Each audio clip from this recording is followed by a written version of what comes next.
I'm rewarded every day with very unique opportunities in my career. I'm rewarded by the very fact that I get to call my own shots and choose the projects that I want to be involved in and have an active engagement in those projects.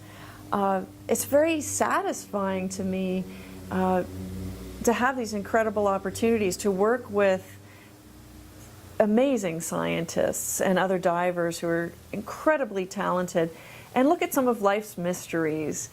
We get to explore places that people have never been before. We get to be the first people to set eyes on a passage in a cave or a new species of animal, and that is incredibly gratifying.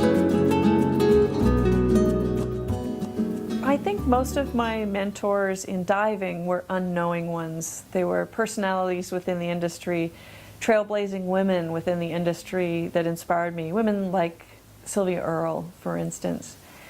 But I think my thirst for adventure and learning started much earlier, perhaps in public school. I had some great teachers that really encouraged discovery, encouraged learning, and gave me as much work as I could possibly handle.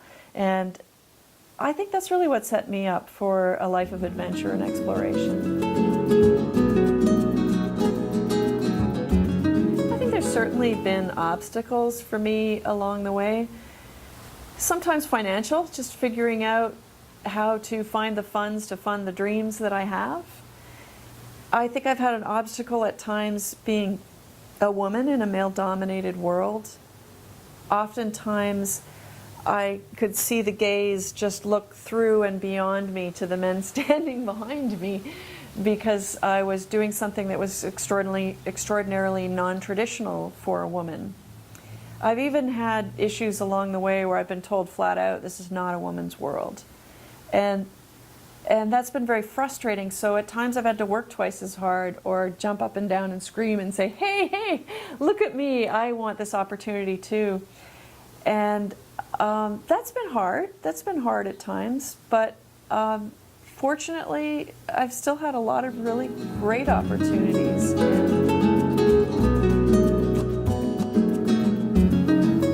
Every day is new and interesting to me in my job.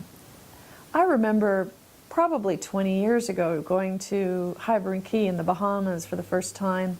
My first tropical dive, first time out of a dry suit. I was used to diving in water that was 4C most of the time. I jump in and do this wall dive, and up from the depths comes a school of spotted eagle rays. And at first I didn't even see what they were. They were just little spots like constellations of stars down in the depths. And then they took form as the wings were flapping through the water, and they came up and circled around. And I think that was one of the most magical moments I've had in the water.